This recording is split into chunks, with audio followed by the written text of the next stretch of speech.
everyone, and welcome to the 2021 Asian Humanism Conference. I'm Christine Chan, and with me is Daniel Hill. We're from Filipino Freethinkers and will be your hosts for this afternoon. Today, we'll be introducing the theme of the conference, which is Intersectionality of Humanism, with Anya Overmann. And we'll also discuss the status of humanism in Asia. Before we begin today's session, some reminders for our guests. Please keep your microphones muted and use the chat box for any comments as well as any questions you may have for the speakers. If possible, please also rename yourselves in this format: your name, your pronouns, and then your country, like what I did with mine. Just also a reminder that this session will be recorded and live streamed in the Filipino Freethinkers page. Please do like and follow us on Facebook at facebook.com/freethinkers. Okay, so that's it for the reminders. To open today's session, I'd like to call on Mr. Red Tani, co-president of Filipino Freethinkers. Thank you so much, Danny. First of all, I'd like to thank everyone here for attending yet another Zoom meeting. It wasn't supposed to be like this back in 2020. We were supposed to host the conference as a live in-person event in Manila. We wanted to give you the same face-to-face hospitality that previous hosts in Singapore, in Nepal, in Taiwan, and of course the Philippines have given in past years. But COVID-19 said, nope. Of course, we could have held an online conference, but even then it wouldn't have been right. We didn't have the mental or emotional bandwidth for it. But there are things to be thankful for. Today, we sort of do. And we are thankful that despite everything that has gone on and is still going on, we can come together as humanists to celebrate humanism. Yes, we will talk about problems. That is what this first day is for. But we'll talk about solutions too. Next Saturday, we'll talk about some of the values that support and sustain us: science, secularism, human rights, and human relationships. Finally, next Sunday, we learn about some important skills related to advocacy and activism of various humanist issues, digital safety, and security. One of the most requested workshops will happen on Sunday as well, at least in the Philippines, how to hold humanist ceremonies. So a lot of interest in that. Will it include officiating Zoom meetings? I mean, Zoom weddings. Find out next Sunday. Speaking of Zoom, let's begin by getting an idea of the people you'll be interacting with today. Related to my first statement about Zoom, yeah, in the chat, Tin will post a link to Mentimeter. So one of the cool things about Zoom is it allows us to do these fun survey things. Yep, there it is. Tin posted it. Menti.com/Z5R86GDCFC. So do you see that in the chat? Menti.com/Z5R86DCFC. So just a quick round of questions to get a feel for the composition of the people here. All right, hopefully you're on menti.com already. So just a rough estimate, how many Zoom meetings do you think you've attended this past week? So yeah, over the last, 5 days? Or maybe you had some this morning, so 6 days. Yeah?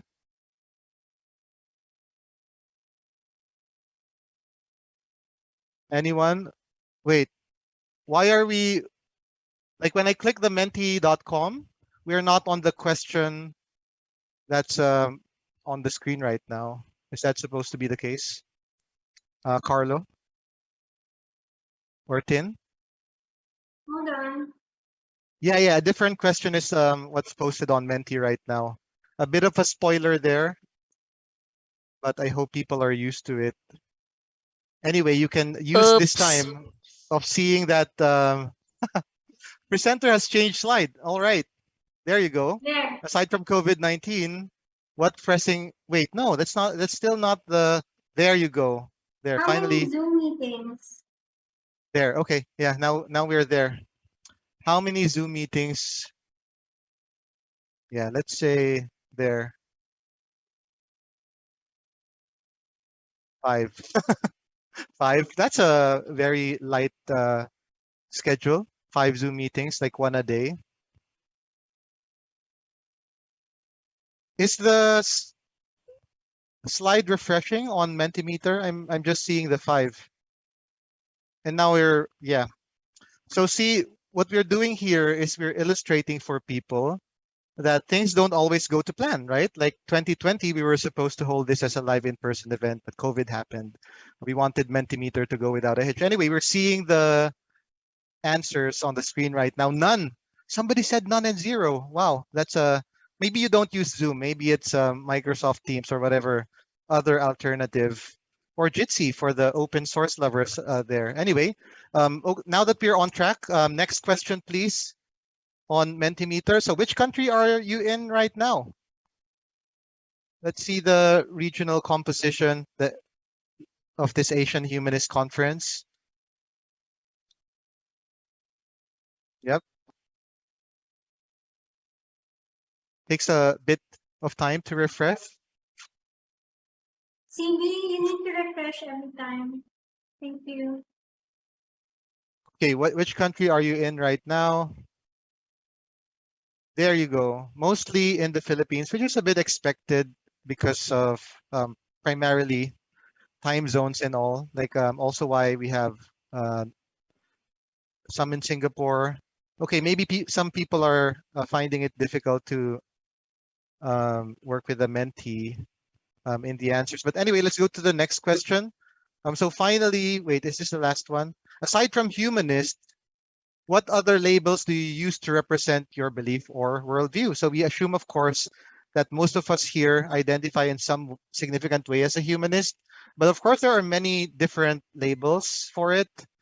Rationalist, naturalist, atheist. There are newer terms like atheist. I don't know, whatever you want. Yep, just add your preferred labels in terms of your belief or worldview.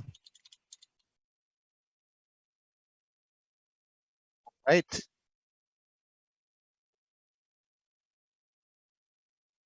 There you go. Thank you. So predominantly atheist, some secular humanists, okay, naturalist, peacemaker. I like that. That's a very important identity to assume nowadays. All right, next question, please. Aside from being non-religious, what other marginalized communities do you belong to? So we talked about intersectionality a while ago. It's one of the themes, or if not the theme, of this conference. So what other marginalized communities or identities do you hold that you'd like to bring in there? Yep. So of course, Anya a bit later is going to, okay, queer, LGBT plus. Yep. Of course, intersectionality dictates that it's very different to be a queer and the humanist at the same time. It's not just simply being queer and being humanist. There's something particularly unique about being LGBT plus and humanist. All right, and next question. I'm seeing some more. So if you just refresh the screen. Oh, CB, Carlo, Yeah. a bit of a refresh there in the There. answers. So there's Oh, actually there's a more lot. answers. All right, person of color. Yes, can we include in there global south, like not in the west? All right, person with disability, bald. I'm not so sure about that one. Sure. Or is that bald? Estranged from parents, definitely very challenging to experience that. All right, next question then.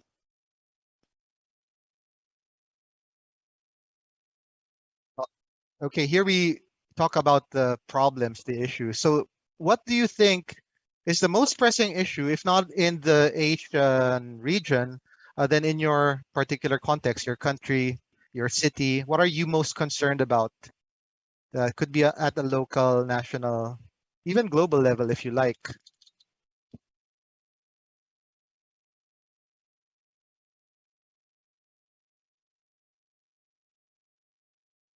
You can Okay. refresh. And this is the last question in the introduction round. And do feel free to use the chat if you want to follow up. Okay, let's read some of the answers here.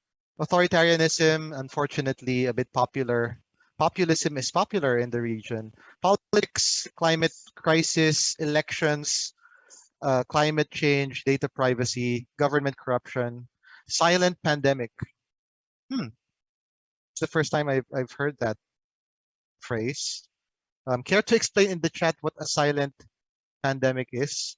And the economy, of course. All right. It seems like we have quite a nice audience today. Great. I wonder if we have more similarities than differences. A lot of common answers, of course. But in any case, I hope that we can bring our common and unique talents together to make today and next weekend a meaningful Asian Humanism Conference. Thank you so much. And yeah, please continue the participation in the chat. Thank you so much, Red. And next up is a welcome message from Gary McLellan, Chief Executive of Humanists International. Hello, I'm Gary McLellan, the Chief Executive of Humanists International. I just wanted to send you some positive wishes from the office here in London as you begin your conference. We at Humanists International are really, really pleased to be able to sponsor this conference and to be able to provide a platform for our members and supporters to get together around Asia and talk about the ways in which humanism across that region has developed over the years, the importance of humanists in Asia, and the ways in which you guys can feed into our wider global strategy around advocacy and campaigns. I know that the staff here in London will be monitoring the outcomes of your conference very closely. We look forward to hearing about the contents of your discussion and the ways in which you have brought some vision and shape to the ways in which we can implement our strategies and priorities across Asia, and the way that that can feed into our wider strategy.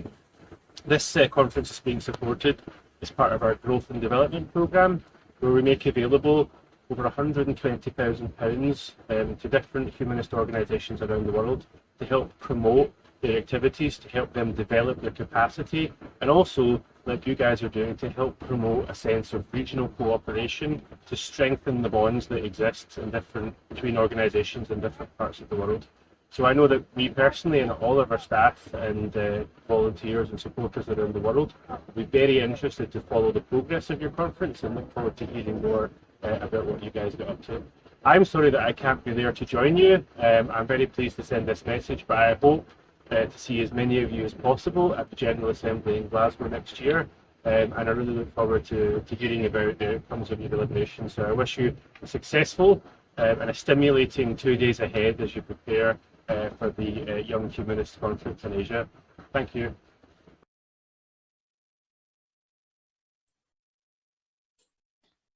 Thank you so much, Gary. And we'd like to thank Humanists International for supporting the Asian Humanism Conference.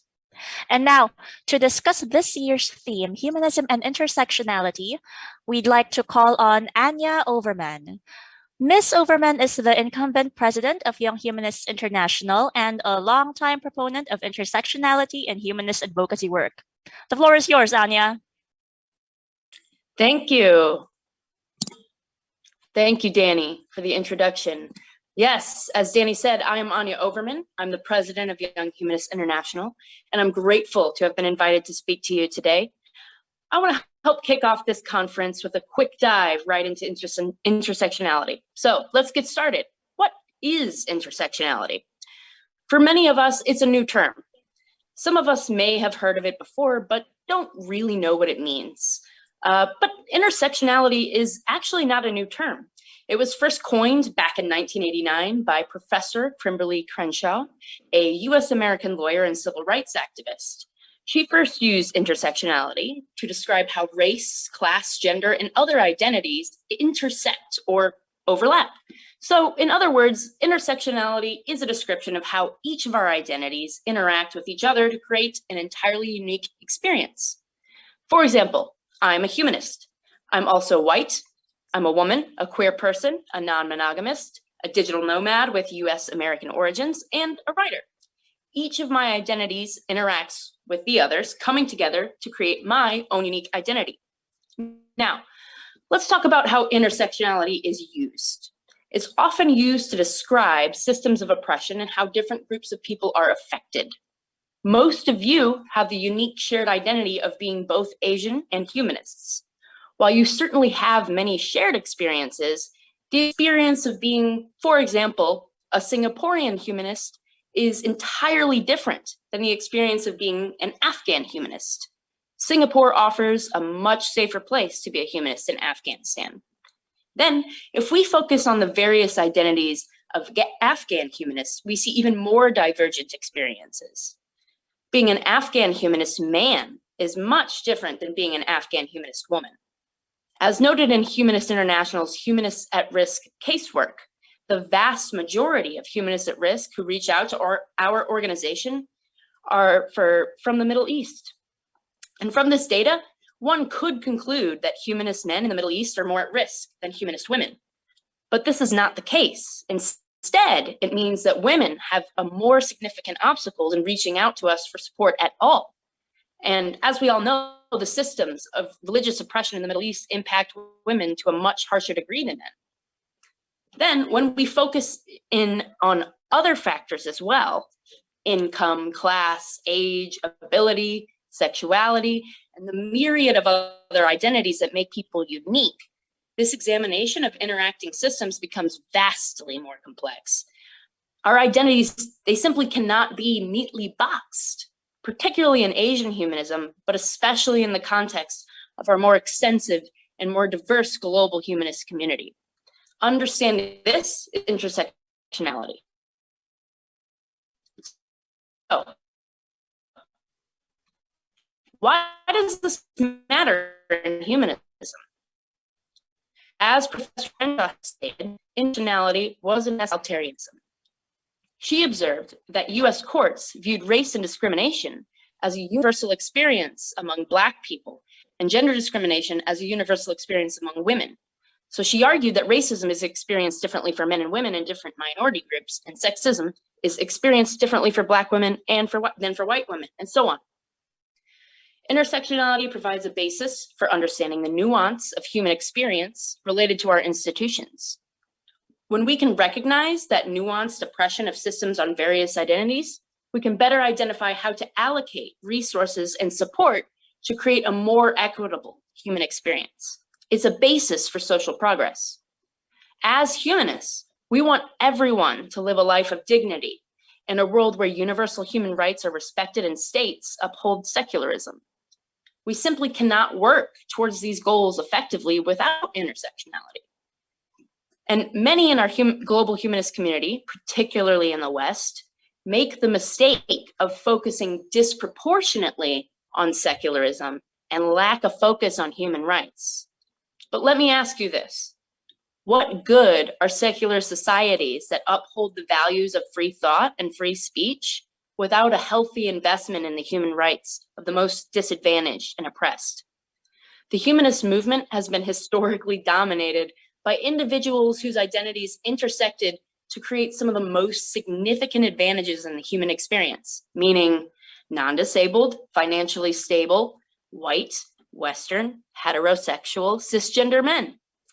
These men have had the privilege of not having to experience sexism, racism, discrimination against their sexual orientation or their ability.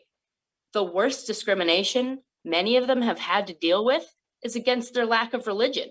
And for many of us, discrimination as humanists is par for the course. But we also have a myriad of other systems of discrimination that we must contend with. You may remember hearing earlier this year about the American Humanist Association revoking the Humanist of the Year award from Richard Dawkins for his history of public statements that, quote, use the guise of scientific discourse to demean marginalized groups, unquote. Now, what they were referring to were numerous tweets and other comments in which Dawkins waded into discussions of transgender identity and race in an insensitive, ignorant, and intentionally provocative manner. This issue divided the global humanist community. Many defended Dawkins, saying he was just asking questions, and people were trying to cancel or censor him. But despite everything Dawkins has done for the humanist movement, he, as a white Western heterosexual, cisgender, able-bodied, and more than financially stable man, is incredibly inept at speaking about the human experience with a lens of intersectionality. He failed and continues to fail at engaging in discussion about human rights in good faith. He cried censorship when his insensitive words were rightfully criticized by those in the community who have a greater insight into the transgender experience. He cried cancel culture rather than taking on the challenge to put on a pair of intersectionality glasses and more closely examine the intersection between the humanist and transgender identities. This is not good humanism. And no matter whether you support Dawkins or not, we can all recognize that this man made the conversation about transgender identity, an identity which he does not hold, into a thought exercise rather than yielding to the authentic experience of transgender folk. I give you this example of a humanist leader lacking tact and human rights to say this. As we continue to make social progress for humanist leaders to cancel culture when their lacking intersectional perspective is criticized. And we have no obligation to continue revering these leaders if they make no effort to take our criticism. Progressive movements are constantly evolving, and sometimes what's best for the movement is leaving leaders behind who are unwilling to grow with it. We do, however, have an obligation as humanists to make our movement more inclusive, welcoming, and diverse if we genuinely want to grow. And intersectionality is how we do this. So, how can we be more intersectional as humanists? First, we need to recognize that these tough conversations about identity and privilege are necessary for growth. Simply dismissing certain identity groups who aren't part of your community as uninterested in humanism is a mistake. Particular identities may be uninterested in the culture of your humanist group, but that does not mean they're uninterested in humanism as a life stance.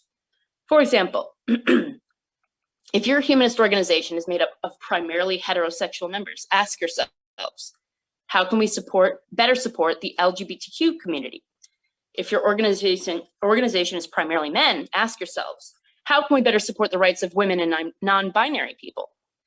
Because public support of oppressed identities can make humanist organizations susceptible to risk and danger in many Asian countries, we must explore safer avenues of pursuing intersectionality in humanism.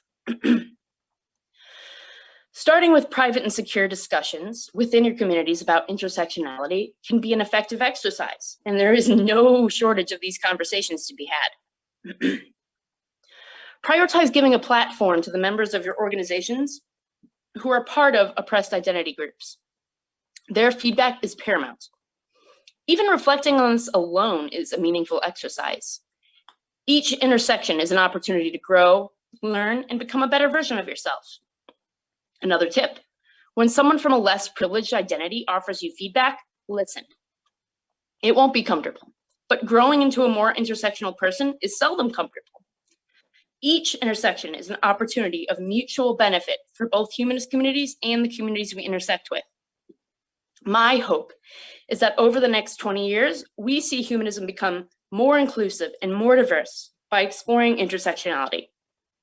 I hope you will reflect on this as you listen to the panel speakers today and the speakers next weekend.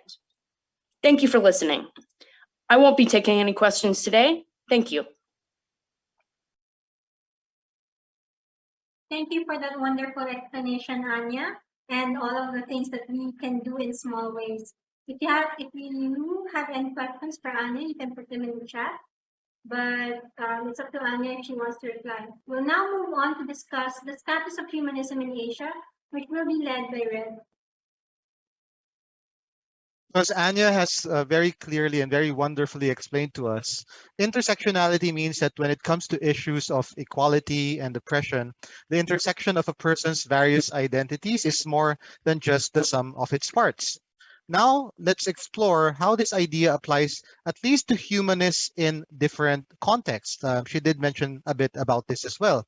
What is unique about being a free thinker in India, or an agnostic in Nepal, or a skeptic in Singapore? What makes the big problems of our time particularly different and difficult for humanists in Asian contexts.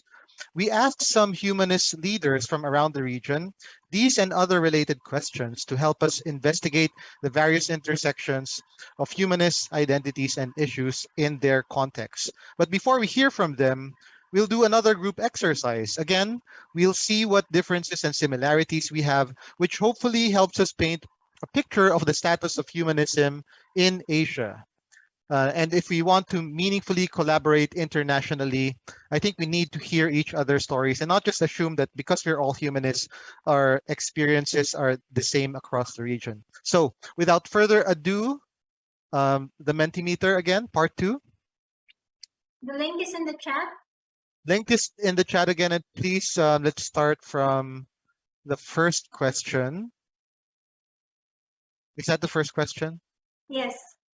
All right. So what makes the difficult issues of our time, COVID-19, climate change, populism and prejudice, oppression of all kinds, etc., particularly difficult for non-believers, free thinkers, humanists, etc. And of course, you can add there, the particular communities that you mentioned a while ago, like queer, like what makes it difficult to be a queer free thinker, for example, or what makes it difficult to be like censored, like under an authoritarian and a humanist, and so on.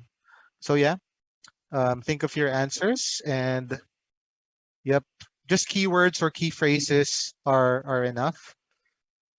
And what we hope to get is a kind of there we get the we have some answers. Belief in science.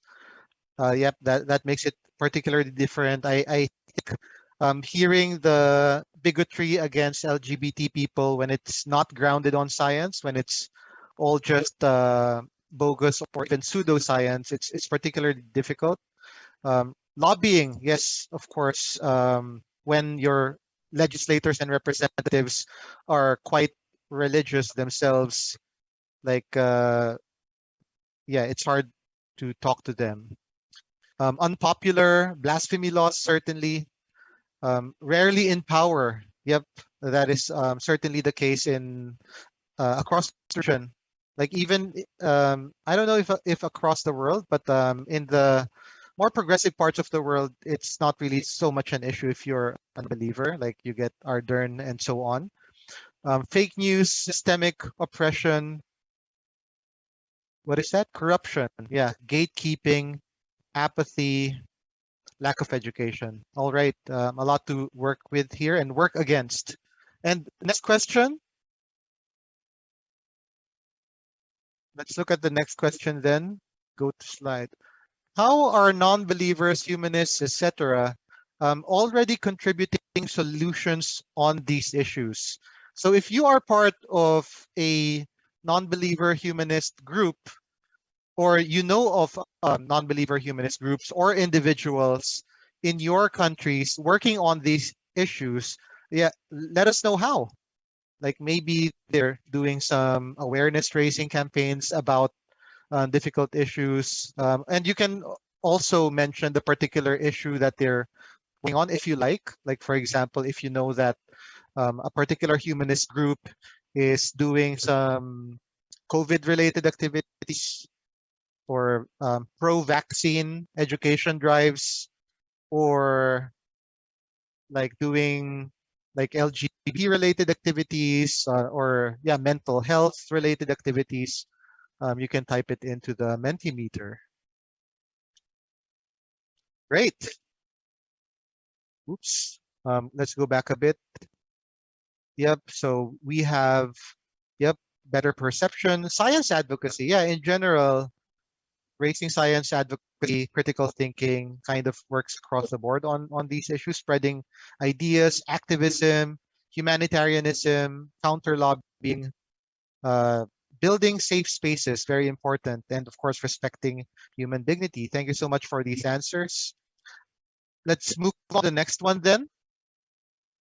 Women, migrants, exploitation. So, yep, definitely one of the issues that humanists can be contributing to. Maybe Dr. Sim, you can tell us more about that during your section later. So this is the present, right? This is what's already happening. The next question is more about opportunities, further opportunities for humanists to make an even more meaningful difference on the issues that we mentioned so far. So as Anya mentioned, I imagine there's an opportunity for humanists to recognize intersectionality more, right? Work together with other groups, consider identities and intersections and how we can learn from each other. I really like what she said about that there's always this opportunity to listen and learn. So what opportunities, like maybe you are still planning, maybe you are thinking, after I get my second shot or even my booster shot, then I will take action now. So what are some things that your group um, think of as opportunities to help out? There are many problems and as just as many, if not more, solutions that humanists can contribute. So these are potential answers. Maybe we can flesh them out in the sessions today or even next weekend. Two, yeah, what are some opportunities? Wow, there you go. Open and use for discourses. Okay, yep, this is actually one. I'm not, of course, imagining that this can be exhaustive or comprehensive. It's more just really a starting point. Like hopefully we can, one of the outputs that we can work on together is thinking of when do we talk next? When do we have those more detailed conversations about next steps? Opinion blogging, collaborating, social media, 253, networks, educational materials, influencing, social mobilization, and networking. You have a lot of opportunities there, a lot of our strengths too. Like science was already mentioned a while ago. I assume that we're pretty progressive and are aware of a number of issues. So when we help on one issue, like hopefully we are more likely to not forget like how the way we are helping or communicating impacts others. So yeah, compared with, for example, well-meaning religious people, sometimes when they try to help, they do it in a one step forward and two steps back kind of way because of their unconscious aggressions towards other marginalized groups. So yep, that's good. That's the last question, isn't it? Like, is there Yes. another question? All right. No. So thank you so much. We will now hear in a bit from our guest speakers. Danny. Hi, Red. So thank you for that activity. And it's so cool that in 35 minutes, we've been able to point to problematize the situation of humanism in the region and also to offer solutions. And hopefully, we can discuss these issues more today and during the next weekend sessions. So stay tuned for that. All right.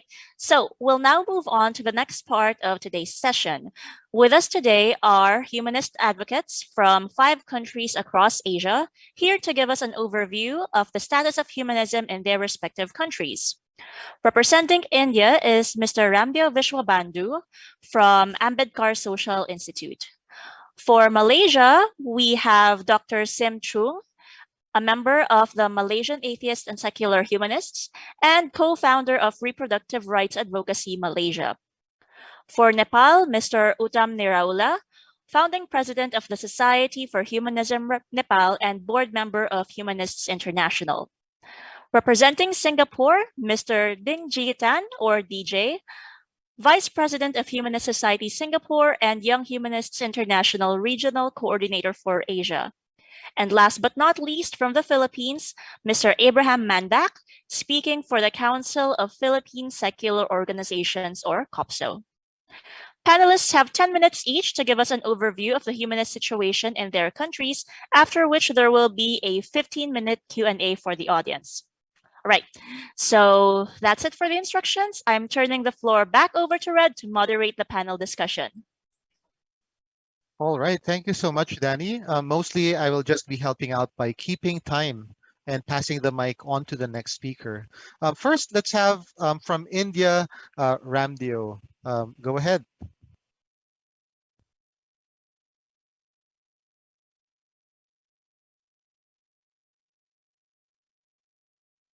Ramdio, are you there?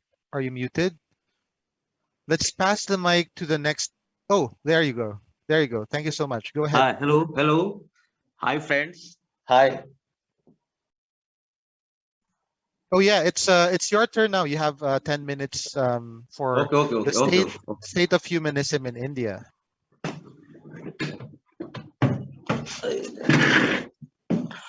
Hello. Yes. Yes. That's good. Please start We can with hear your you 10 loud and minutes. clear. Hello, friends. You are listening to me? Yeah. Hello? Okay. Actually, I am Ramdev Vishwantu from Bedkar Social Institute, Jharkhand. I am working in Jharkhand state. You know, we are living in a diverse society. People of different caste, religion residing here. Actually, we got freedom from British Empire on 5th August 1947. We have Indian Constitution. Indian Constitution came into being on 26 January 1950. Our Constitution is secular, democratic in nature. It gives us fundamental rights as well as fundamental duties, rights to life, right to freedom, freedom of speech, freedom of religion. And secularism is core value of our democracy. According to Indian Constitution, every Indian citizen has fundamental duties to promote humanism. It is a very good thing. Promote humanism and develop scientific temperament among masses. 74 years past, secular ethos is dying. Democratic norms are slipping. Human rights violation is going on at every level. Dalit, tribal, Muslims are the victim of the system. Muslims are the largest religious minority in Indian society. Brahmin, the priestly classes, and big businessmen joined hands to rule over the nation. This 10% ruling class are powerful force in India. At present, Mr. Narendra Modi is Prime Minister. He is a product of Hindu right-wing forces. These forces are totally against Dalit, tribal, and Muslim. Sometimes communal violence takes place. Muslim and Dalit become the worst victim of this violence. False and fake propaganda, false and fake propaganda against Muslim is being circulated in social media. A co-vigilant group is emerging now. It is called a co-protection group in the name of Hindu.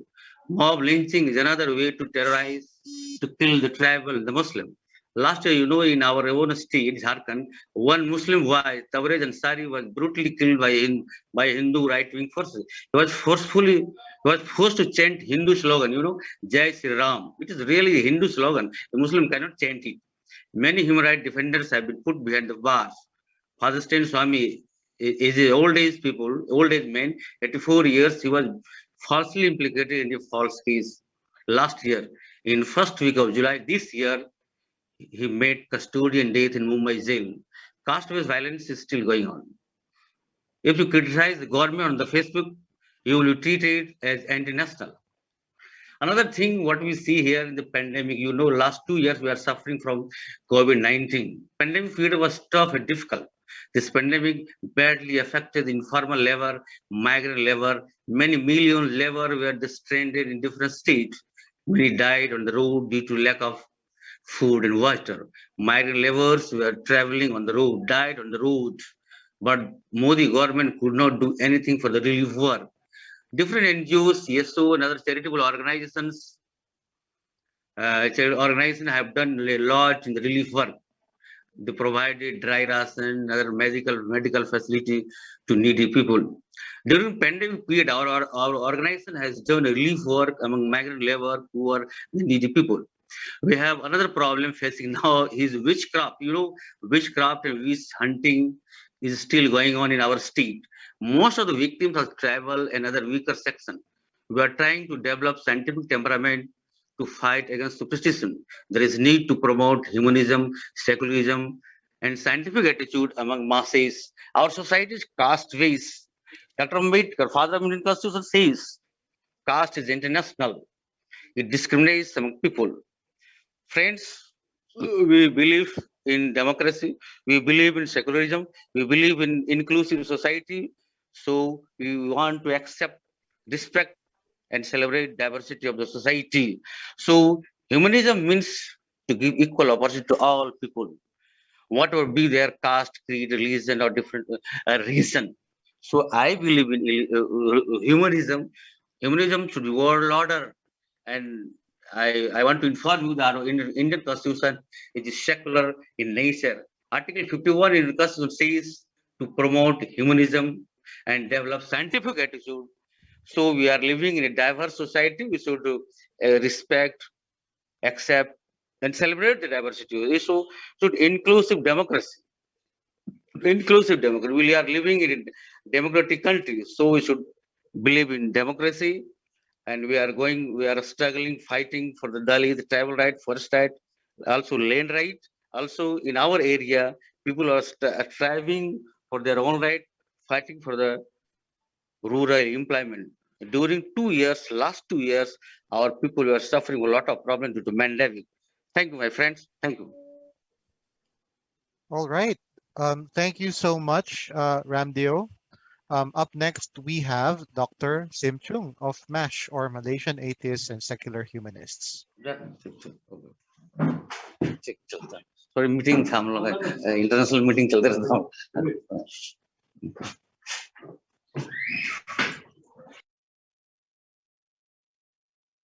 Dr. Sim, do you have your mic turned on? Okay, I'm mute. Can you Oh, hear there. me? Yeah, loud and clear. Go ahead. Okay, yeah, right. Okay, all right. I'm Dr. Sim Chung.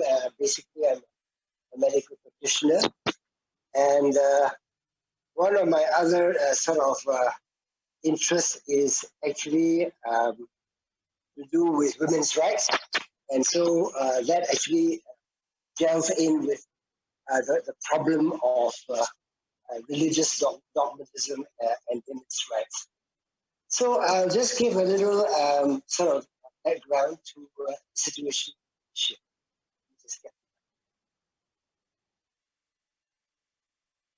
Sorry. With my text. Right. So, right. Just like to just give a background that in Malaysia we have a multi-ethnic society, and I think in the past Malaysia has been known as one of those model multi-ethnic societies with a majority Muslim population living in perfect harmony. But unfortunately, much has changed since those days when we were touted as a very inclusive, harmonious, multi-racial country. So MASH is actually a young organization, only about 2 years old, and we have been trying to establish humanistic principles and establish ourselves as a way of thinking out social policies. But the government is now very Islamic and has made some remarks about humanists being a threat to national security. How they work that out, I don't know. So anyway, if you look at our constitution, you actually see that there are lots of clauses which actually look very progressive. And they, for example, include the freedom of speech, freedom of worship, freedom of association, equality of all citizens before the law, regardless of race or religion. So that sounds pretty good. But political developments over the last 20 years has been very regressive in the sense that the domination of the Islamic establishment has become a major factor in social and social policy. So these regulations actually make those clauses which claim that we are, a very free secular nation, no longer true. Now, within the constitution, we do have a statement saying that Islam is the official religion of the country. That is accepted, as we also know that the Anglican Church in England is the official religion of England. But in the case of Islam, it has a much bigger role than, for example, the Anglican Church in England. It has actually influenced politicians, and politicians have put in a lot of regulations, which actually have enlarged the power of the Sharia courts, so that now, it is almost equivalent to the civil courts in terms of their control over the Muslim population. And the Muslim population are actually the group that is most impacted by the power of the Islamic establishment. The result of this kind of political changes is that more and more polarization is taking place, so that Muslims and non-Muslims are becoming more divided, they interact less, and the idea of national unity has become a race for racial unity. So the Muslims have their own, identity, they have to be united, and the Chinese and Indians and other races have their own unity. So that's very, very regressive. So the Sharia law now, which is supposed to influence, control Muslim behavior, now actually include rules like dress codes, extramarital sex, divorces, and they actually clearly promote a very subservient role for women. The LGBT community is also very badly affected by the policies, and in fact, many of them have had to leave the country because of the discrimination and actually even prosecution of these people. So there is an attempt by the politicians to actually persuade the non-Muslims that these are basically laws only for Muslims. But in fact, no, because more and more of these regulations are going to impact on everyone in the nation, apart from the fact that we are talking about very poor integration of the races. There's also what they call effects on business, because halal certification, certification for food, is very strict, and alcohol and betting shops are now being strict. So populism is actually the name of the game as far as politics is concerned, because if you look at the kind of issues that are raised, it is mainly to do with religion and race. And that is very sad. And they have no compulsion about clearly appealing to the lowest common denominator among the Muslim population to get their votes. The only bright line or silver lining is that there are a few prominent Muslims who actually take a very what they call enlightened view on the religion, and they have spoken out very, very strongly on the poor direction that the Muslim religion seems to be taking the Malay community, but with very little effect. I think some explanation has to be given about the Malay community in Malaysia. In Malaysia, a Malay has to be a Muslim by law. If he's not a Muslim, he cannot actually be a Muslim. And that actually puts the majority of Muslims directly under Sharia law. And Sharia law controls, a lot of their personal behavior, like not fasting during the fasting months, not drinking alcohol. And not only that, if any Malay wants to leave the faith, they have to go through the Sharia courts. And that is a process that is almost impossible to go through. It's very few people have succeeded in getting themselves out of the faith. So the marginalized group, is actually the Malay population. Although by rights, there are considerable affirmative action policies for them, but in terms of religious freedom, they are actually very marginalized. So the aim of MASH is actually to hopefully build up a stronger group of liberal religious leaders who can work with humanists to build a more rational society.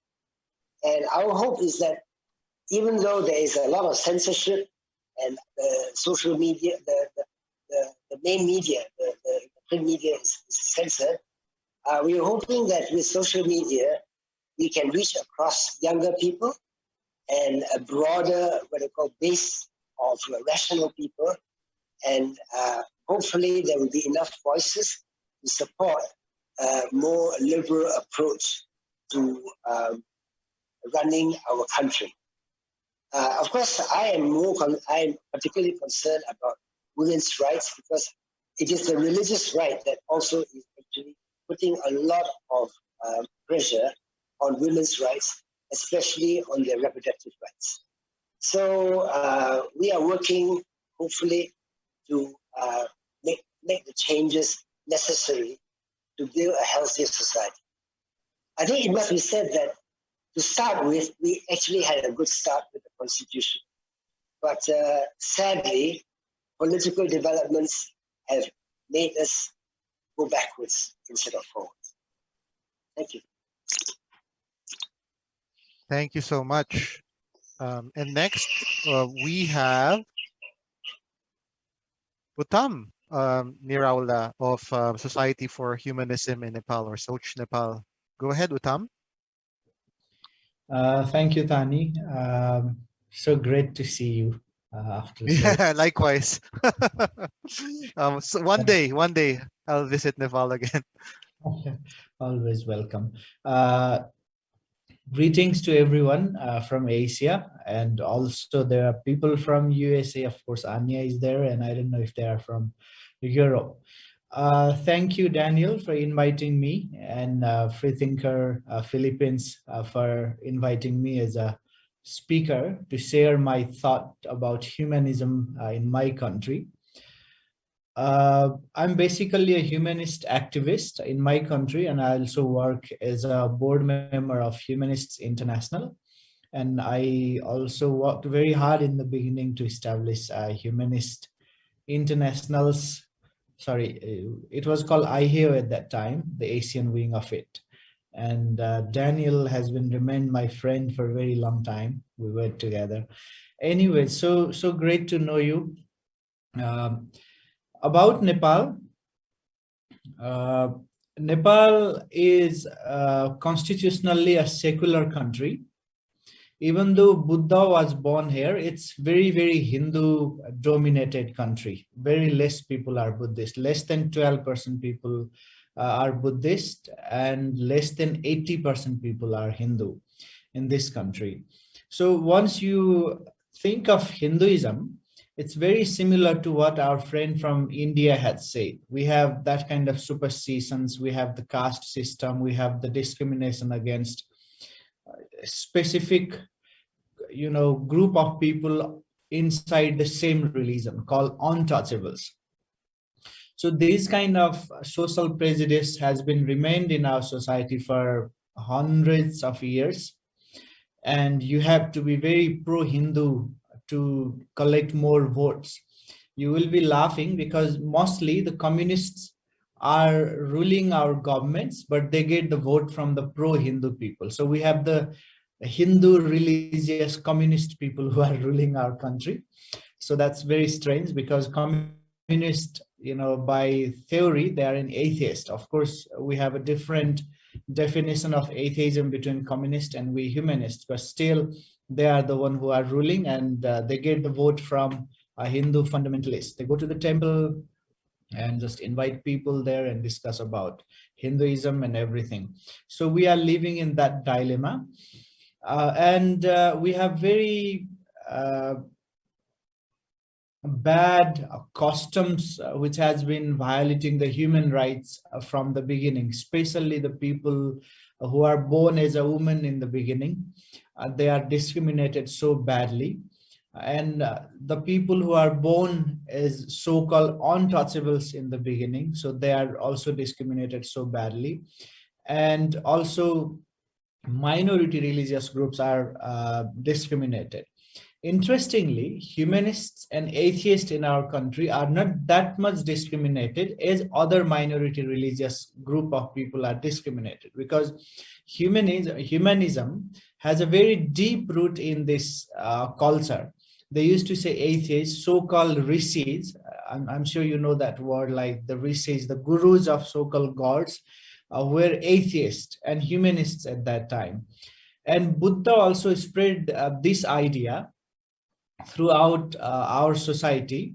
Many people consider Buddha as also a founder of this, idea of respecting everyone and very close to uh, scientific thinking and humanism. So maybe because of this reason, humanists till now are not discriminated so badly. But thematically, we have a huge a differentiation with the government and the political parties of this country, because even though this country is constitutionally a secular country, it has got a lot of problem with spending of public money. Like a huge amount of public money has been spent to promote single religion, and we are saying, let us not spend the money for the religious purpose, but let us spend the money for education, good health, infrastructure, and those things. But people give, especially the political parties and leaders, give less priority to those things like hospitals, schools, roads and bridges, but they are giving more priorities to establish temples and organizing many religious ceremonies together with the political leader and religious people. So these are the worst thing we are facing currently. And people, after this country has become secular, are becoming more religious. I don't know why, because people are not really able to understand the main cause of underdevelopment and poverty, and they're blaming that since we are not the religious country anymore, that is the main reason for underdevelopment of this country. So let us bring back our Hindu national constitution again. So that movement has been going on, and especially the illiterate people are associated to it. This is very challenging. And this has become some benefit for the political leaders as well. By doing that, nobody is talking about the corruption they are doing. Nobody is talking about the recklessness they have been doing, in front of Nepali people. Once you talk about your god and goddesses and bring your emotion out, you don't really have to fulfill responsibility as a political leader or as a prime minister or as a minister or whatever official you name. So that is how they are using this terminology. And slowly we are also going toward what our Indian friends said, because we are very close to it. We are sandwiched between India and China in the north. So you can imagine being a small country between China, landlocked between China and India. So it's a tough thing for us to have our own identity.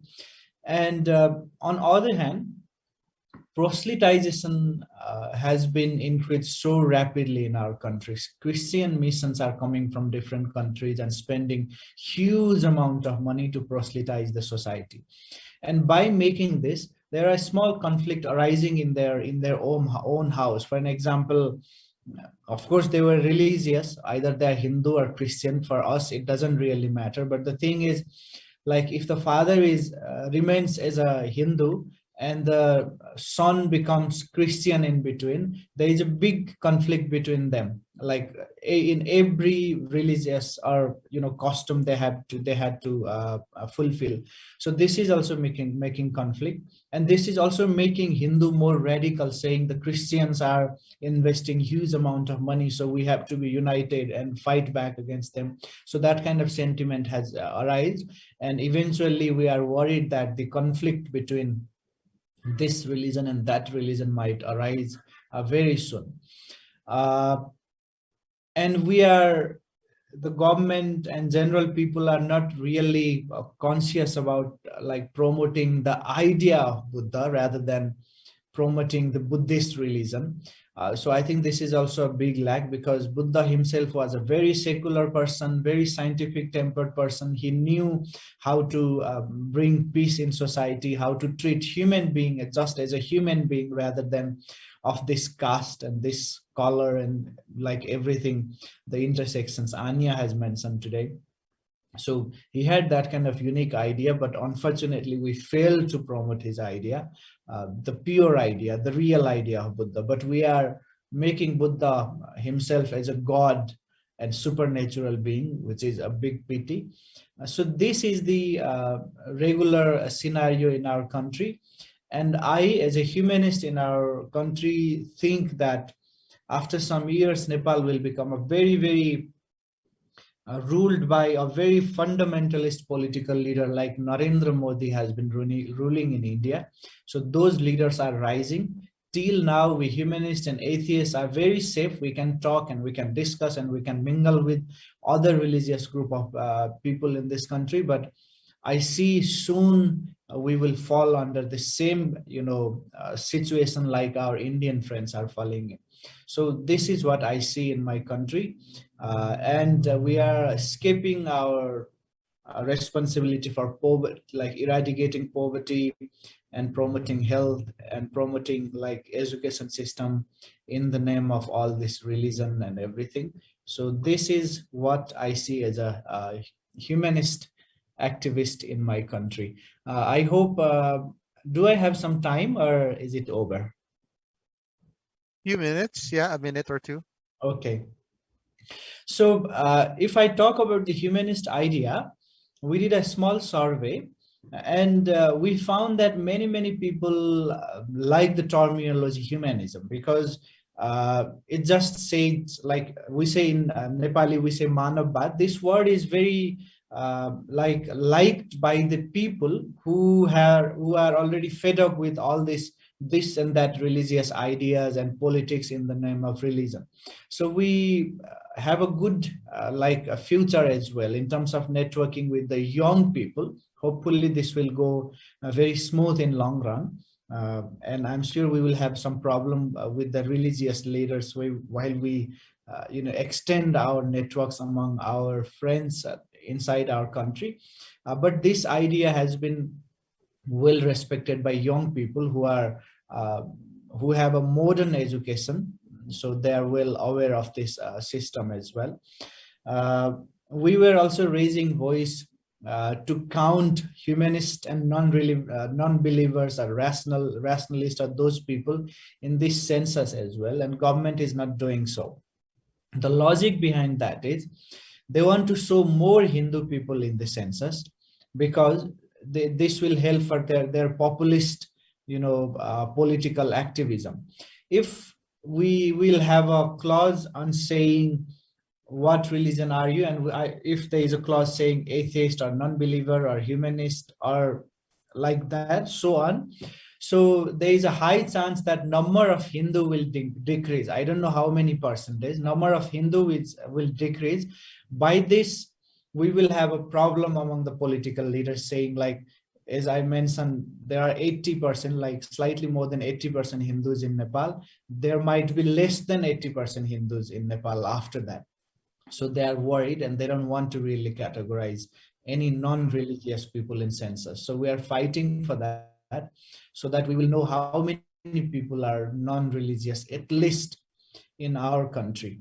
And there are some tribal groups who openly say that they don't have their gods and goddesses. They are non-believers in their gods and goddesses, rather than just natural idea of their civilization. And we also want them to count as a non-believers in our country, but our country is counting them as a Hindu people. Of course, they are saying we are not Hindu. We have our own long tradition, but we don't believe in any god. So that kind of communities should be counted as a humanist in our country, but they are not counted. So these are the political things we have been working on in our country. Thank you for giving me time again. Thank you. I will stop here. Thank you. All right. Thank you so much, Hutam. And from Singapore, we have DJ Tan. Go ahead, DJ. Hi everyone. Yeah, I think it's just great to be able to see everyone again. A lot of familiar faces. I think we last had this physical conference in Singapore, and yeah, I think also really looking forward to meeting everyone again. But it is what it is, and we just have to adapt and roll with COVID. Yeah, it's just great to see a lot of familiar faces, a lot of familiar colleagues and peers. Yeah, I'm DJ. I'm the Vice President of the Humanist Society of Singapore. I also happen to be the regional coordinator for Asia in the Young Humanists International umbrella. So I'll just talk a bit about humanism in Singapore. It's a bit more boring, as Anya has mentioned earlier. It's things in Singapore are quite different from how humanism is across the rest of Asia. But even in Singapore, we like to think that we are not a monolith. We have members of different, again, to use the borrow a phrase of different intersections and different identities, different backgrounds, who all have slightly different life experiences. Even though we may all choose to identify ourselves as humanists. So, as a very rough overview, about 1 in 5 Singaporeans identify as non-religious. So according to the recent population census, we're looking at about 18%, right? So let's round up to even 20. So about one fifth of Singaporeans identify as non-religious. And it is actually quite a significant proportion of the population. When we look at the large religions in Singapore, Buddhists form the majority, followed by Christians, and then, interestingly enough, followed by non-religious, and then Muslims. So when we look at sheer numbers, they're actually quite a number of us. Somehow we don't seem to use these numbers in our lobbying. We don't seem to be as recognized as the other faiths and other religions, and that's something that the Humanist Society and other non-religious secular organizations are slowly looking to address. Yeah, so there are quite a few of us, but we also understand that we are operating in a slightly different society, a slightly different country.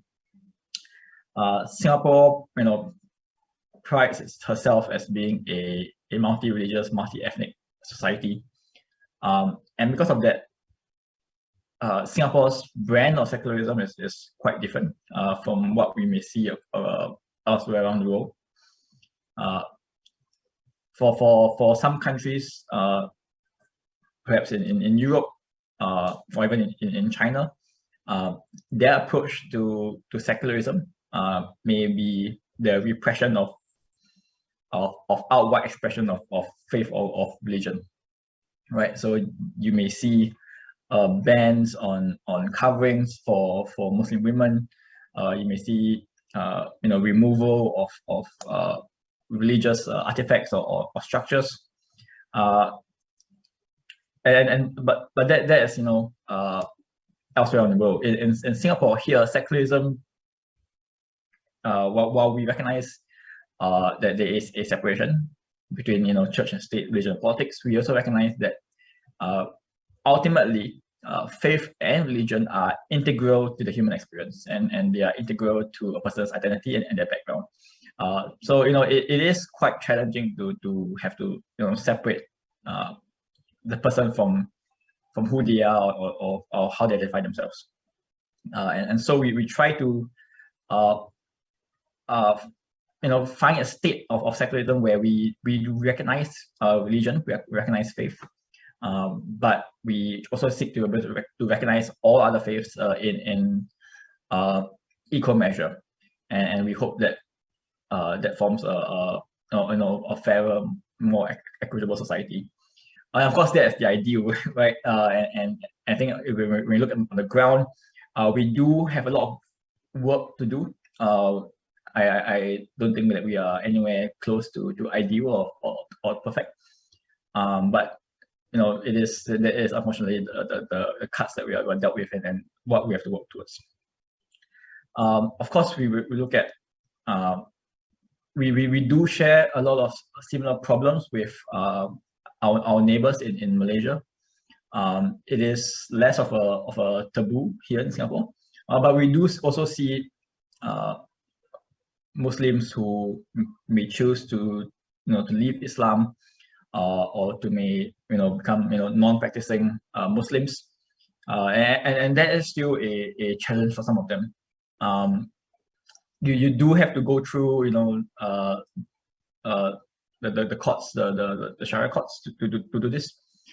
But the reality is that oftentimes the consequences are beyond legal, and they may be consequences when it comes to your communal ties, your friends, of your family, those who may choose to those who hold their faith and this idea of religion and community closer to their hearts. They may see this as some sort of they may see someone leaving a faith as some sort of betrayal, and that could lead to isolation. So that is something that we also try to provide a support for.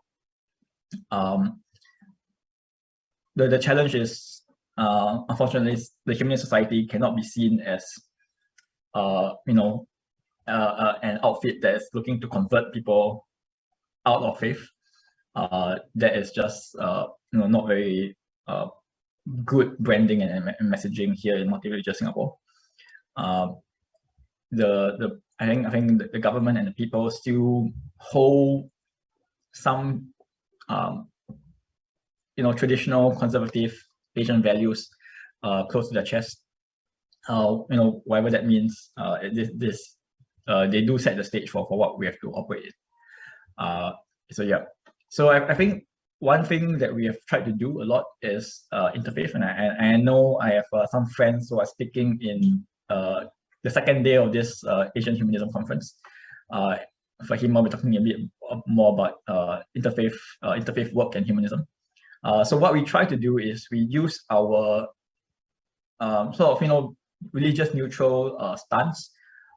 We use our ability to engage in civil discourse. We use our ability to look at reason and evidence, and we use this to mediate conversations about different faiths of different backgrounds, and this helps to form a common ground or common understanding from which that we can start to build meaningful relationships and start to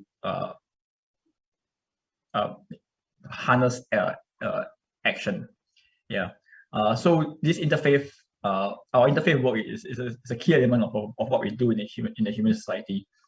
Even though sometimes we think of it as a bit ironical that a non-religious organization is taking part in interfaith or interreligious efforts. We think that we are the best person suited for this, just because we don't have a bias in that sense. And for us, it's more important to build a society, to build a community, than to hold on to faith and religion. So that's a bit about what we do. I'll be happy to take on questions in the Q&A panel later, and I'll be happy to hopefully one day welcome all you all to Singapore. Thank you. I'd love to go to those hawker places, and thanks for taking us and the guests to the museum the last time you hosted the conference. So thanks, DJ. Next up, we have from the Philippines, Abraham Mandak of the Council of Philippine Secular Organizations. Go ahead, Abraham. Hello, everyone. Can you hear me, all? Loud and clear. Great. Okay. first, disclaimer, I don't think I belong to an impressed group. So I'll be the first to say that I have much to learn about intersectionality as Anya described it earlier. So I've been spending my free time the past few weeks trying to get as many non-religious perspectives to adequately represent my country and describe the typical humanist experience in the Philippines, as I am relatively new in this community. But there is a lot I probably missed. Anyway, I'll give you what I have. So my personal observation in the Philippines that it doesn't seem to be easy to organize non-believers. There doesn't seem to be any urgency to it. I'm almost ashamed to say, just like BJ, aside from certain challenges to our freedoms recently, the Philippines is a pretty good place to be non-religious. Of course, that's not true for everybody. Generally speaking, it's a pretty good place to be a humanist, I think. People are free to change religious affiliations or abandon religion altogether. I mean, there's usually a lot of personal drama associated with those changes. That was true for me. But typically, these experiences are not life-threatening, and we can usually, they can be traumatic and have some impact on people's mental health. But for the most part, people seem resilient enough to just eventually shrug off these experiences and move on. And that's just the typical Filipino way of dealing with things, and good or bad, that's just the way we are.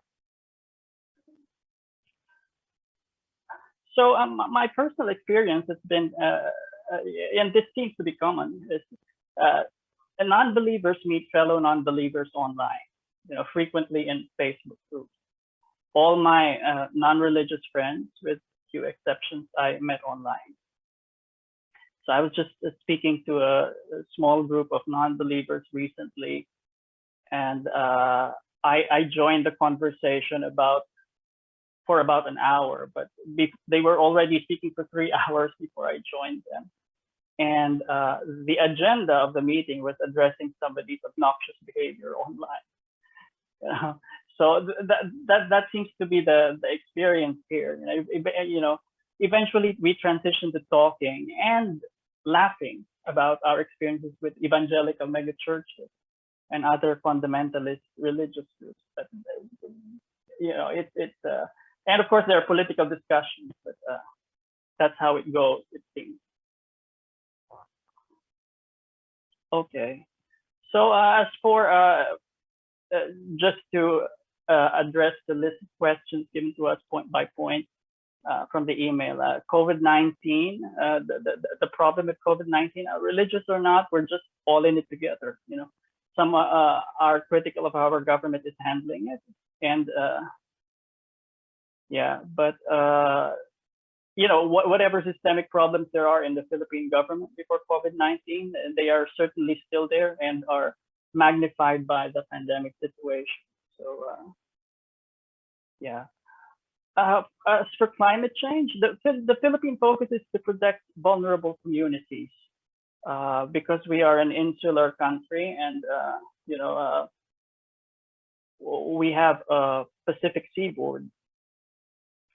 So vigilance is sustained at the local level for extreme climate events, for cities like Tacloban or Cagayan de Oro or Moc, cities that have suffered historically catastrophic typhoons and flash floods. Our law places the burden of disaster reduction on management and local government. So that's a good thing and a bad. There are pros and cons to that policy. So as for policy creation on energy and carbon emissions, that doesn't.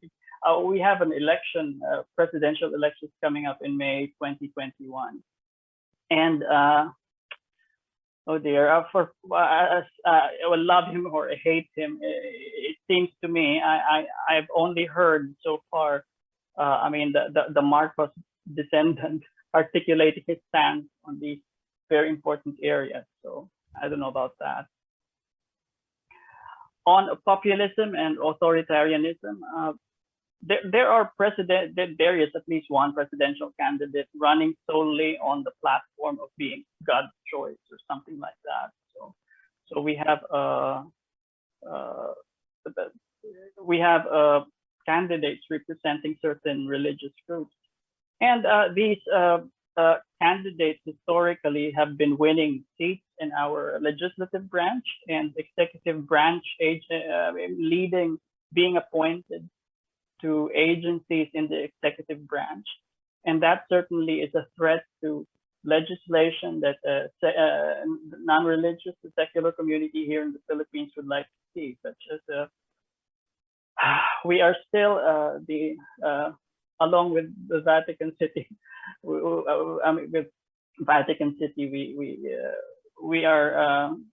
we're the only countries remaining to be how do you say it, without a divorce law. So that's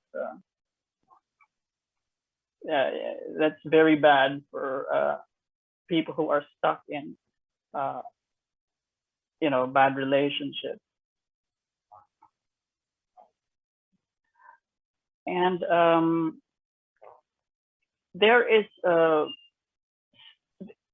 bit of a stigma associated with atheism, and it could result in discrimination in schools and the workplace and be a threat to continuing employment or enrollment.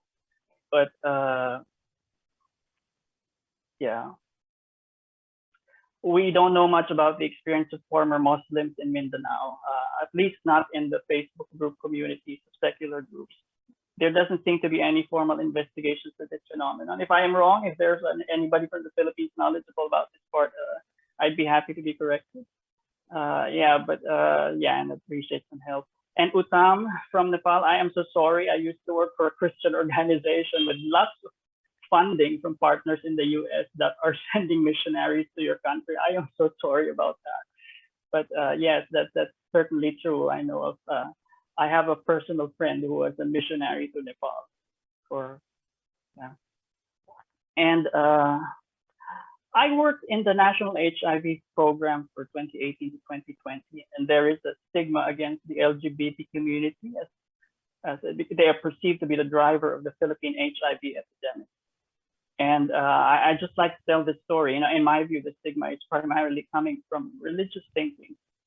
But I was chastised, among my colleagues for voicing that view, and nobody seems willing to call out religion as the root of the stigma. So people are, because of the stigma, people are refusing to get tested for HIV, and most of these are members of the LGBT community. And in Quezon province, there are people dying of AIDS, because they're not seeking testing or treatment because of the stigma. And we have there are legislation that have been placed in hold because of the pandemic. We've been trying to push forward. We call it the SOGI bill, sexual orientation, gender identity, and expression. That bill for non-binary people for their rights, advancing their rights. They would like to eventually see the legalization of same-sex unions and to be accepted by society and not just tolerated the way it's said. And as for women, it's they are if you place the men from different religious groups side by side, except maybe for the Muslims, there's not much difference. But women are said to be markers for their religious groups and expected to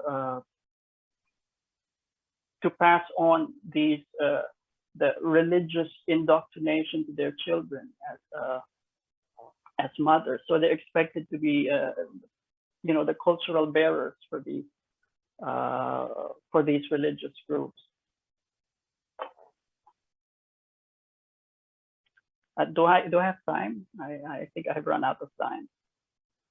So, you want to say something like you can have a minute if you still want to say some other things, Abraham. okay, so those are the problems, and a lot of work remains to be done on profiling the Filipino humanist and non-believer in general. I think there is no common political alignment, no shared stance on issues. In fact, there are members of the community who reject the notion that climate change is anthropogenic. We have Marcos loyalists, supporters of President Duterte, and of course, we have outspoken critics of President Duterte. So I think there are a lot of opportunities to talk about. We can make a difference, but since I've run out of time, I'll just leave those for the discussions in the coming days. Thank you all. Right. Yeah, thank you so much, Abraham, and thank you all. Danny, go ahead. Thanks. Oh, wow. Thank you for your insights, panelists. That was a lot to chew on. My script says insert witty remark here, but I am out of words at the moment. So yeah, at this point, since I have no witty remarks whatsoever, I shall Bazinga. just I'll just leave. I'll just give 15 minutes for the panelists to answer some questions in the chat.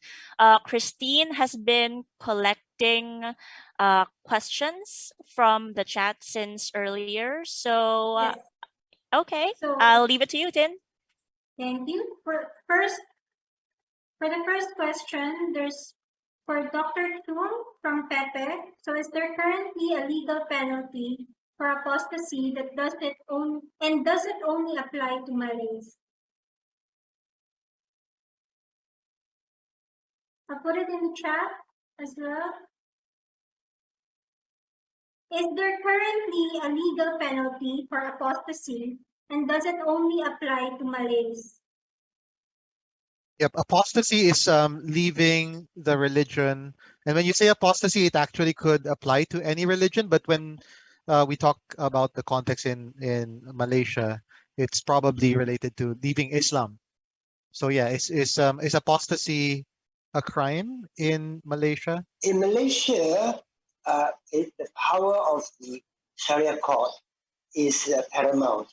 So it means that permission has to be sought from the Sharia court. And the usual procedure is that they will not give permission. They will try to put you through a course of indoctrination. And of course, that is quite a trying experience for anybody trying to do that. And actually, very often they fail to get permission because they say, actually, you should come back. And because of the discrimination and prosecution, in fact, for example, if this apostate wants to marry a Christian or a Buddhist, she's breaking the law. So in fact, this kind of discrimination is so powerful that many of them have left the country. So for Malay Muslims, it is actually for those who want to marry outside the faith or to leave the faith, it's a very critical issue. So it's and not abuse of human that. rights. So you're not punished for leaving the faith, but you can't exercise your other rights in any case. So it's kind of that's the punishment. You can't exercise rights like marrying whoever you want because you're not of that religion, right? And we don't have someone from Indonesia, unless we do. Please correct me if I'm wrong. But the laws there are quite strict too. As far as the Muslim identity goes, they're the Philippine equivalent. If we're majority predominantly Catholic, they are predominantly Muslim. And one of the things that you can't do in Indonesia is not only aren't you allowed to leave, like the apostasy kind of law, but you're also not allowed to try to convince others to leave Islam. Like it's a crime to try to convince someone to not be Muslim if they are Muslim. So that's actually a question that I did ask DJ? Like, because DJ mentioned something about not wanting to urge others to leave Islam, but is that actually a crime? Like, would people like face legal problems or prosecution for that, DJ?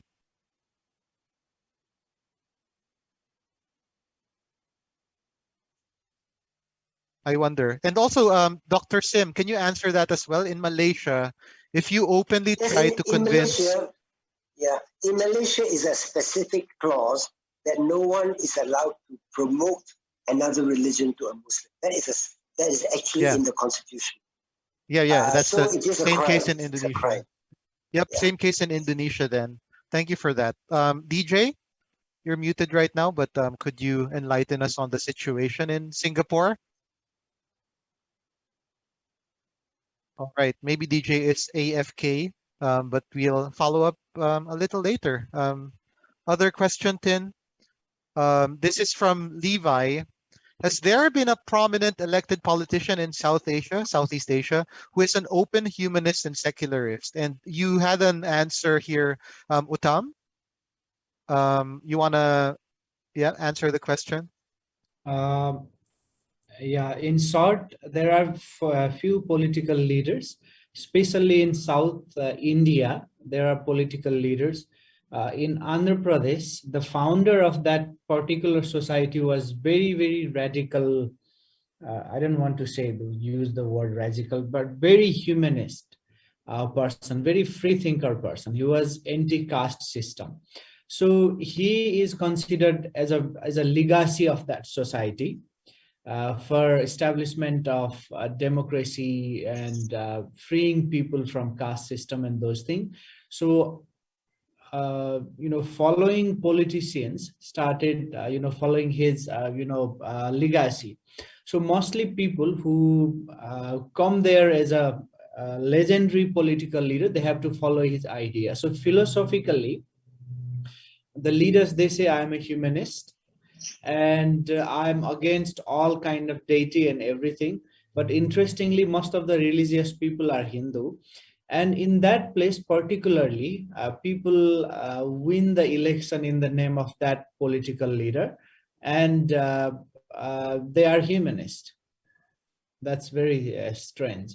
And also, if you take the example of Nepal, most of the leaders, they say they don't believe in any god and goddesses because they are communists, they are winning, but unfortunately they are investing a lot of money to promote religion to get the vote. That's a big paradox. Yeah, thank you. Yep, I guess the easy answer to Levi's question is China.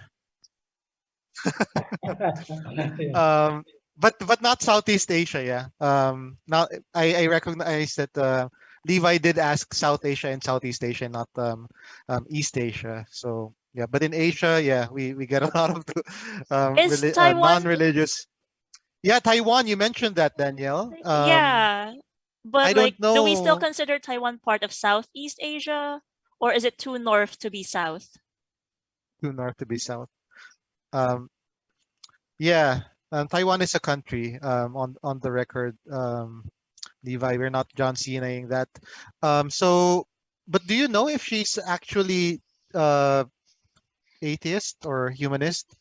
Like I did a very quick search and I saw that her party mate is Catholic or Christian, traditional Christian. So I'm not sure.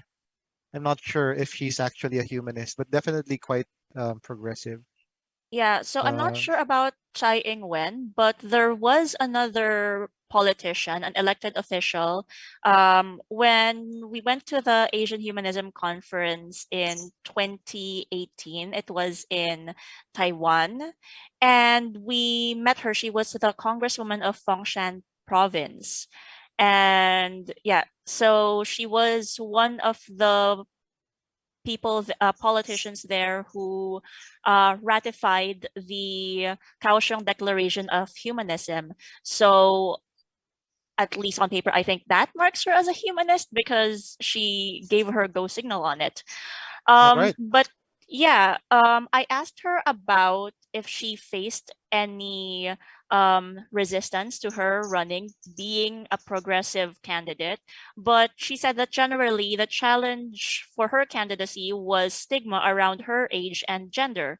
The fact that she didn't espouse religious beliefs in uh, generally neutral slash Christian Taiwan didn't really factor into it as much as her age and gender.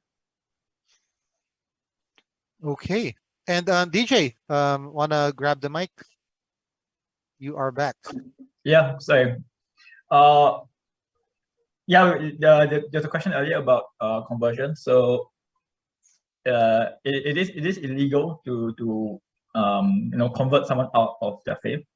So this was quite a tactical policy that was instituted a long time ago, and it is understood that as religion as faiths grew, it will be in the interest of religious organizations to also grow membership numbers, and the politicians very early on understood and saw that this was a potential spark for tensions, and hence that was why this law was instituted. So it's kind of like you can promote your belief, but you can't pull someone from their current belief. Like you just, right? Yeah. Like So I wonder. Yeah. yeah. So it's fine. You can practice your faith. But if you try to convert someone out, if you are harassing or Proselytizing. yeah, so there is potential for that. And of course, we know about the Sedition Act. So if you are seen, or if you make a statement that is quote unquote offensive to religion, you can be charged. And of course, we at the Humanist Society have a lot of thoughts on that issue. But yeah, so that is sort of the state of policies in Singapore. Thank you so much, DJ. And we have a question here from Darlene. What is the biggest issue that humanists face in terms of tech governance in the region? And yeah, I was thinking of Singapore as well, which has the best tech in the region. I would say, especially if in Southeast Asia only, like rivaling even other more developed countries around the world in terms of tech governance. And I heard recently you have stuff like dogs that enforce robot dogs that enforce like social distancing, that sort of thing, and like really very good surveillance in Singapore, probably the best in Southeast Asia in terms of surveillance. But in general, tech governance, like what are some issues that you face? Again, we don't have someone from Indonesia in here, but I know that there's a atheist snitch app. Like you could download an app and accuse others of being atheists, and that would go to the government. Like a government office would kind of so it becomes sort of like a witch hunt there. So I imagine that example. Are there other examples of where tech becomes a problem, especially for humanists in the region? Thanks so much for the question, Darlene. Anyone in the panel is welcome to give an answer. Sim, you wanna say something, Sim? Dr. Sim?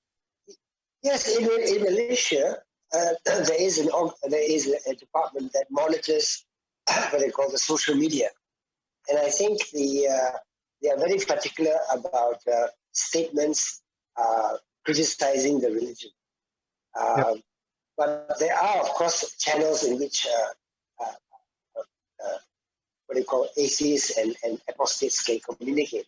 But if it goes onto the public, on the internet, say on Facebook or Instagram, and is considered insulting to especially Islam or the royalty, they will take action. You can be charged.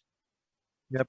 Very similar to the lèse majesté law in Thailand as well, where you're not supposed to criticize royalty there, which sparked the yeah, it's still an ongoing pro-democracy, pro-free speech movement in Thailand. But yep, other answers to that, Actually, Daniel? like, yeah, Yep. I wanna add something to what Dr. Sim said, because I'm remembering two cases from Malaysia. The first one is the case of what happened to Atheist Republic Malaysia. They had a meetup like 2019, I guess, and then they posted up on Facebook, and then immediately they start getting doxxed by their state government, like the local state government.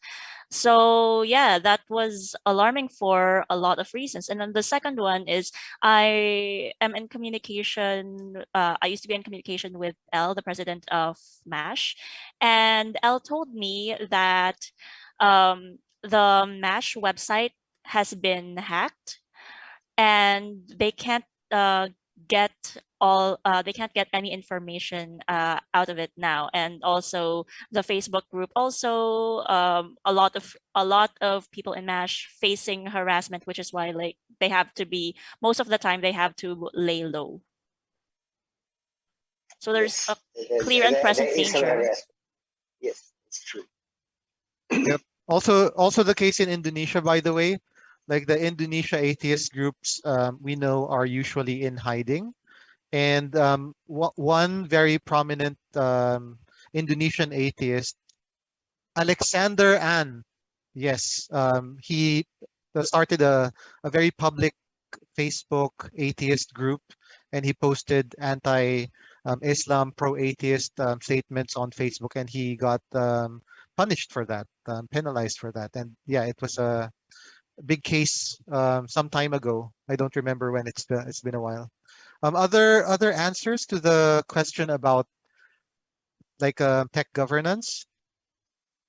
Yeah, this wasn't against humanists, but I'm thinking of big tech. Like one of the main issues in Asia is we are using technology that we don't get a say on. I'm thinking of Facebook, or let's go GAFAM, Google, Amazon, Facebook, Apple, Microsoft. Like that's made in the West. We don't have a say, but it has such an influence in our lives. And one of the biggest atrocities or tragedies that happened in the region is the Rohingya genocide, where the government used, well, Facebook in part to spark tensions against Muslims there. And there was a genocide that happened. And of course, Myanmar is still having a very difficult time now with the coup and all of the other issues. But anyway, other tech governance. So in general, like I'm answering that question of Darlene with big tech governance. In general, is a problem for all people. You're lucky if you're on the side of the government, but usually non-believers are not on the side of the government.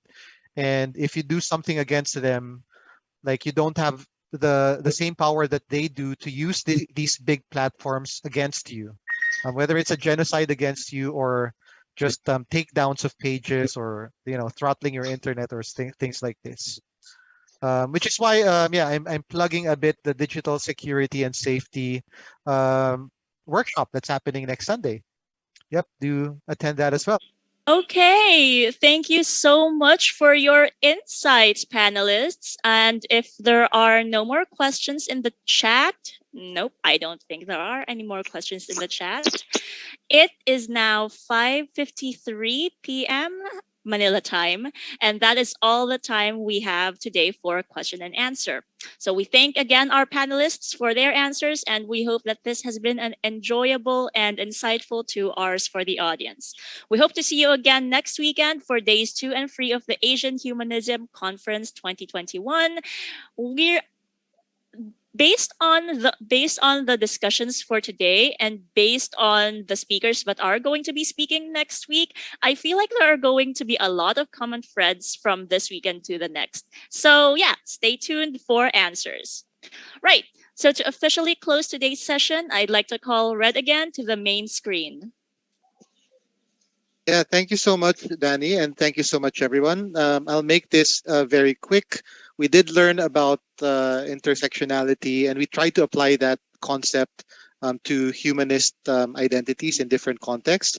We're also applying it in a very, very different way in terms of just looking at how humanism and humanist values intersect with problems and solutions to a variety of issues. So we've heard from various countries, many similarities, also very surprising differences. But ultimately, I think we came away with a good idea of what we can be thankful for. Like in cases where we have more freedom to speak for humanists, for humanism, I think it's on us to be more responsible in using that power to help humanists more, and to help those who don't have as much freedom to speak about such issues. In any case, we will be hearing more next week. Days 2 and 3 are next weekend, Saturday and Sunday. Do attend those events as well. I really wish that we were together in a physical conference. That way we could have dinner together. But till then, thank you so much, everyone, and have a good evening.